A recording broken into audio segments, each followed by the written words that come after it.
O quadro fiscal do Brasil está se deteriorando e nenhuma possível queda de juros pode fazer com que a bolsa se mantenha nos patamares atuais.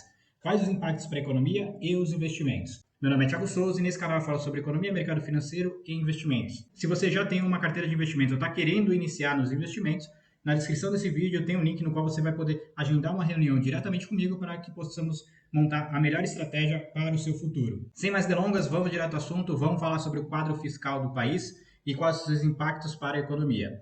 O que significa o resultado fiscal de um país? O resultado fiscal de um país nada mais é do que receita menos despesa, saldo positivo ou negativo. De forma simples, isso é o que significa o fiscal de um país. Recentemente nós tivemos a aprovação do arcabouço fiscal, que são as regras para que um país possa manter o seu fiscal saudável. Esse arcabouço fiscal substituiu o teto de gastos, que foi aprovado durante o governo Temer. Esse novo arcabouço fiscal foi todo elaborado pela equipe do atual presidente Luiz Inácio Lula da Silva, capitaneado ali pelo Fernando Haddad, que é o ministro da Economia. Durante a elaboração desse projeto, tiveram várias indas e vindas e discussões, tanto no Congresso quanto no Senado. Algumas pautas foram retiradas do projeto, outras mantidas. Mas, em resumo, o arcabouço fiscal acabou ficando melhor do que o esperado. O mercado já tinha uma precificação de que talvez pudesse vir coisa ruim. Porém, o cenário final, o que foi sancionado pelo atual presidente, foi um arcabouço ok, no qual as premissas desse novo arcabouço fiscal, as regras fiscais para o país cumprir a partir do ano de 2023, se baseia praticamente em aumentar a receita, aumentar a despesa, porém com limite, um teto ali em relação ao ano anterior, mas o grosso mesmo do novo arcabouço fiscal é aumentar a receita para conseguir equilibrar as contas públicas. Porém, apesar de o arcabouço fiscal ter sido aprovado em meados de maio, ele já apresenta as suas fragilidades. E essas fragilidades estão começando a ficar evidentes assim que o tempo passa. Já existem indícios que a conta não está fechando. E aqui nesse vídeo eu vou trazer para vocês quais são esses indícios e por que ele não está fechando. Recentemente nós tivemos por parte do Copom, o Comitê de Política Monetária, a redução da taxa Selic. Antes estava em 13,75, foi para 13,25 e atualmente está em 12,75. E após toda a reunião do Copom, existe a ata do Copom, no qual ele descreve ali o que eles estão visualizando para os próximos meses e para a próxima reunião também do Copom. E nessa última ata, o Copom sinalizou de que está muito preocupado com o fiscal do país. E agora eu vou trazer para vocês quais são essas preocupações. Aqui temos a ata do Copom, no qual eles trazem aqui toda a diretriz. Essa ata do Copom você pode encontrar aqui pelo site do Banco Central, comunicados, e você encontra aqui atas do Comitê de Política Monetária, o Copom, o número da reunião e a data da reunião. Essa publicação aqui foi feita no dia 26/9 com a ata completa. Então, se vocês quiserem dar uma lida na ata completa, só entrar no site do Banco Central e dar uma olhadinha lá. Eu separei aqui alguns trechos aqui, até grifei aqui em amarelo, para sinalizar o que o Copom está vendo em relação à inflação, em relação ao fiscal do país. Primeiro, vamos começar na conjuntura econômica e do cenário do Copom. O Copom está visualizando um ambiente externo um pouco mais incerto em respeito aos núcleos de inflação ainda elevados e a resiliência nos mercados de trabalho de diversos países. Eu vou deixar um card aqui de um vídeo que eu fiz semana passada sobre uma possível recessão global. E aí eu citei os principais países: Estados Unidos, Europa, China e Brasil. Então tá bem completo, tá bem legal, dá uma olhadinha lá que vocês vão entender o porquê dessa preocupação quanto a um cenário mais incerto da economia mundial, que, claro, tem impacto aqui no Brasil. Aqui também o comitê também notou a elevação das taxas de juros de longo prazo dos Estados Unidos e a perspectiva de menor crescimento da China, ambas exigindo maior atenção por parte dos países emergentes. Mais uma vez, eu fiz um vídeo também, está no Instagram, sobre a inversão da curva de juros, que relata exatamente isso, das taxas de juros de longo prazo lá, e também falando sobre a China, no quesito de que a China está crescendo menos do que esperado, e nós, Brasil, como grandes exportadores de commodities para a China, com certeza vamos ver algum impacto aqui na nossa economia. Já no ambiente doméstico, ou seja, no cenário brasileiro, no cenário econômico brasileiro, as expectativas de inflação para 23, 24 e 25, apuradas pela pesquisa Focus, encontram-se em torno de 4,9, 3,9 e 3,5, respectivamente, aos anos de 2023, 24 e 25, ou seja, dentro da banda. Então, por isso que o Copom está começando a baixar a taxa de juros, porque a nossa inflação está ali mais ou menos controlada. Claro que, a depender de cenários contrários, a taxa de juros pode se manter no mesmo patamar ou até elevar nas próximas reuniões do Copom. Quanto ao cenário e as análises de risco do Copom, eu grifei principalmente esse trecho aqui. O comitê reforçou a visão de que o esmorecimento no esforço de reformas estruturais, ou seja, o governo não está andando com as reformas ali administrativas, tributárias, o aumento do crédito direcionado, né? Nós sabemos que o governo Lula ele é muito pautado em incentivos fiscais a determinados setores da economia, principalmente a indústria, né? A indústria de automóveis e por aí vai. Então, ele está muito preocupado com isso e também as incertezas sobre a estabilização da dívida pública. Tem o potencial de elevar as taxas de juros neutra da economia. Ou seja, né, o fiscal do Brasil está em pauta aqui nessa ata do Copom e com toda a sua preocupação quanto à estabilização da dívida pública, com impactos deletérios sobre a potência da política monetária e, consequentemente, sobre o custo de desinflação em termos de atividade. Ou seja, a economia do país não está andando assim como o governo queria, né? A inflação está ali passivelmente controlada e o Copom está bem preocupado com esses fatores.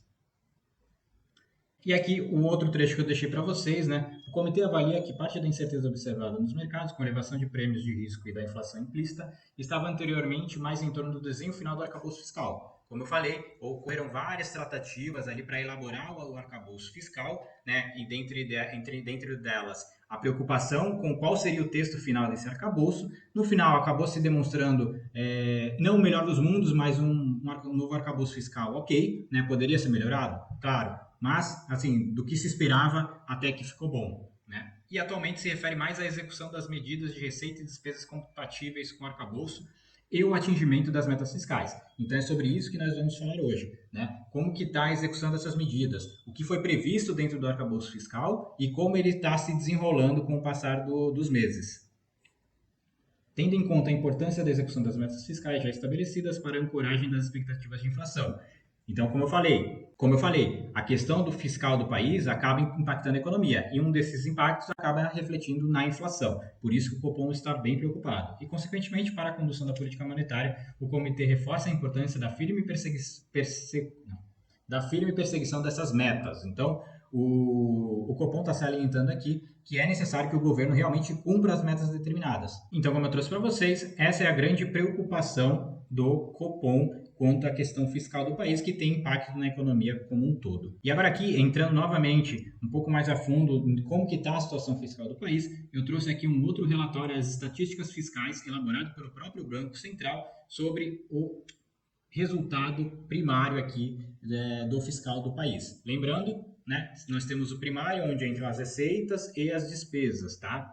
Então, aqui a nota para a imprensa no dia 31/8. Resultados fiscais. O setor público consolidado registrou um déficit primário de 35,8 bilhões em julho, ante um superávit de 20,4 bilhões em julho de 2022. Em outras palavras, o governo está gastando mais do que recebendo de arrecadação. Outro trecho também importante, o montante dos juros nominais do setor público consolidado, apropriados por competência, somou 46,1 bilhões em julho de 2023, comparativamente a 42,9 bilhões no mesmo mês de 2022. O que são juros nominais? São os juros de dívida, ou seja, o governo tem três formas de conseguir se financiar, né? Através de emissão de dívida, né? Através do Tesouro Nacional, no qual ele emite dívida e vai pagando juros conforme o tempo vai passando, né? Conforme os vencimentos desses títulos. Tem a possibilidade também de vender ativos, mas não é algo recorrente, né? É esporádico, ou seja, você vende uma estatal e o dinheiro vem para a conta do governo e ele simplesmente zera. E aí ele teria que vender outros ativos. Ou emissão de moeda, né? Emissão de moeda nós sabemos que acaba gerando inflação. Então não é um caminho que tem ali com os melhores resultados, né? Emissão de dívida, claro que é ruim, mas se for para manter as contas no azul, até que tudo bem, né? Faz parte, nós temos os Estados Unidos aí com uma dívida de trilhões. O melhor dos mundos seria, de fato, a venda de capital do governo, né? Sei lá, a venda de estatais, privatizações, né? Quanto menor o governo, né? Quanto mais enxuto o governo, deixa para a iniciativa privada tocar a economia.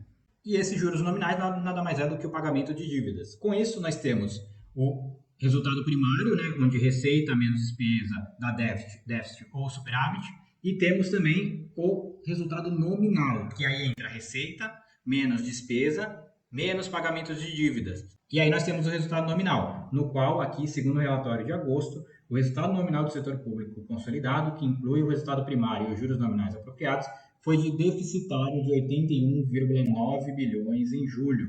No acumulado em 12 meses, o déficit nominal alcançou 721 bilhões, ou seja, 6,96% do PIB. Então nós vemos aqui que de fato o governo é deficitário nas suas contas públicas, né? Ele gasta muito e tem uma receita baixa se comparado às suas despesas.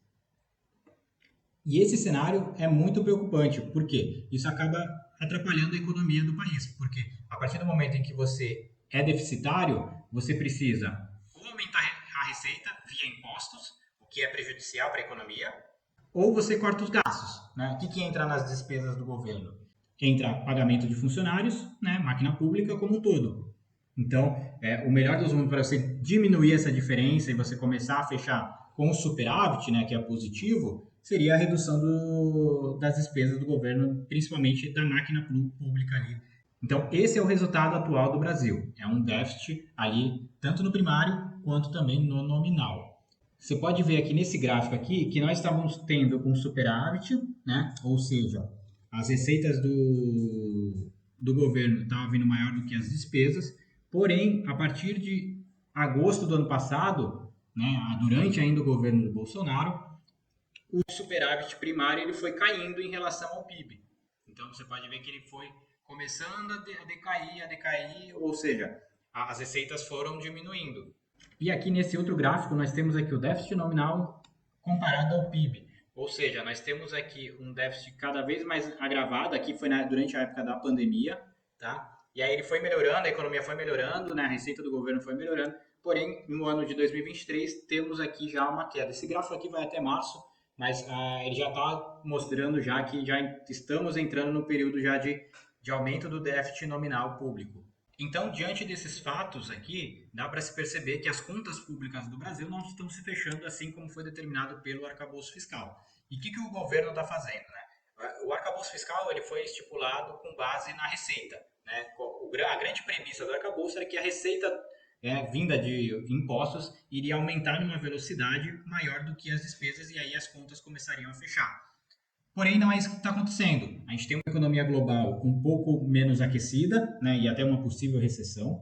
A economia do Brasil é aquele voo de galinha tradicional, né, onde vai, não vai, vai, não vai. O governo está aumentando ali os impostos, né, começou a taxar fundos exclusivos para tentar minimizar esse déficit nominal e do resultado o déficit primário. Também começou a taxar também as blusinhas da Shein, Shopee, Mercado Livre e todas as empresas que, principalmente as chinesas, né, que são de fora. E nesse gráfico que eu vou trazer para vocês é também um dado do Tesouro Nacional também que mostra como que está a arrecadação do governo para o atingimento das metas no resultado primário. Né? As medidas em azul aqui são as medidas já tomadas, que eu já comentei com vocês. A linha aqui é o necessário para o cumprimento das metas do arcabouço fiscal. E aqui, o amarelo aqui é justamente o quanto é o gap, né? O quanto falta para o atingimento das metas. Então, se vocês forem ver, para os dados de 2023, 2024, 2025, 2026, ainda falta muito. E como que o governo vai fazer isso? Né? Aumentar mais impostos não é uma medida muito bem vista pela população. Né? Nós já pagamos, lembrando que nós já pagamos já um dos maiores impostos do mundo. Então, aumentar mais ainda os impostos para conseguir atingir as metas determinadas pelo arcabouço fiscal, o governo vai encontrar muita resistência. Talvez taxar fundos offshore, que também está em tratativas, né? Taxar dividendos. Será que isso vai conseguir vai ser o necessário para conseguir bater essas metas? Muito difícil. Talvez as premissas que foram estipuladas dentro do arcabouço fiscal estavam superestimadas. Com que base eles colocaram isso dentro das regras do arcabouço? Talvez essas regras não estivessem tão balizadas ali com o cenário atual econômico brasileiro. Então, o governo vai ter muita dificuldade para conseguir, de fato, entregar esse resultado nos próximos anos. E um outro ponto também super importante que eu trouxe para vocês aqui é uma matéria do G1 falando que a arrecadação do governo cai 4,1 em agosto, a terceira queda seguida em 2023. E aqui o governo precisa aumentar 168 bilhões em receita para zerar o déficit, ou seja, ficar no 0 a 0 em 2024. Então, assim, o governo vai ter um trabalho muito grande para conseguir. Qual seria o melhor cenário, né? O cenário dos sonhos? De fato, uma reforma administrativa. Esse seria um dos primeiros caminhos para que o déficit conseguisse ser zerado ali para 2024 e os anos seguintes, né? Mas, porém, essa medida é bem difícil de colocar em pauta. Afinal, né, quem vota pela reforma administrativa são os políticos. Eles não querem perder a boquinha ali, né? Então, o governo vai ter muito trabalho. Tem se falado muito sobre o Ministério da Economia ali, como que eles vão fazer para conseguir abater essas metas e quais são as implicações caso não sejam alcançadas as metas estipuladas pelo arcabouço fiscal. Primeiro que o gringo não vai querer investir aqui ou vai ficar com muito pé atrás para se investir aqui, porque se o governo determinou alguma meta e ele não passa nem perto disso, né, não tem nenhuma movimentação nem para chegar perto disso, de fato passa uma visualização para o investidor internacional de que talvez o governo não esteja muito alinhado ali com o que está acontecendo na economia. E claro que ele não vai colocar o dinheiro dele aqui, ele vai buscar outros mercados emergentes. México é um mercado emergente, Chile é um mercado emergente, Índia é um mercado emergente, que talvez na análise do investidor internacional esteja mais pautada ali para receber os recursos. Isso acaba tendo aumento da inflação e também descolamento do câmbio. Esse é um ponto também super de atenção. O câmbio já nas últimas semanas aí tem aumentado um pouco, já está perto da casa dos cinco reais. Em caso de não alcançar essas metas do arcabouço fiscal, o câmbio pode descolar e a inflação também, assim como está determinado ali, está na ata do Copom, que eles deixaram ali bem registrado. E é claro que, além de impactar inflação, além de impactar câmbio, também afeta a taxa de juros. Aqui eu tenho um gráfico aqui para vocês do DI futuro, né? Quanto que o mercado ele sinaliza que o juros vai estar nos anos seguintes, né? Aqui eu peguei o DI 27, né? O DI 27 que é os juros futuros em 2027. E aqui já mostra que pela precificação do mercado e devido a essas considerações todas que eu trouxe para vocês, de déficit primário, de déficit nominal, as preocupações aumentaram e subiram já as perspectivas de juros para os próximos anos. Então, nós tínhamos um cenário de queda de juros, porém, o mercado já está começando a sinalizar de que talvez esse cenário de queda de juros, devido ao fiscal, tenha, sim, uma depreciação. Então, aqui também, aqui é o Ibovespa, o gráfico do Ibovespa, que desde a máxima aqui, ó, desde a máxima ali em julho, ali, logo após a aprovação do arcabouço fiscal, a bolsa caiu quase um pouco mais de 7%, justamente por conta da deterioração ali do arcabouço fiscal. Então, esse é o cenário atual do quadro fiscal do Brasil. É um quadro fiscal preocupante, que tem impactos na economia, inflação, câmbio e mercado financeiro. E agora é aguardar os próximos passos do governo, o que eles farão para que possam cumprir as metas do arcabouço fiscal, que foi aprovado, nem assim foi aprovado e já demonstra já as suas fragilidades. Se gostou desse vídeo, deixa o like, compartilha. E se tiver alguma dúvida, só deixar nos comentários que eu respondo para todo mundo aqui. Então nos vemos no próximo. Até mais. Tchau, tchau.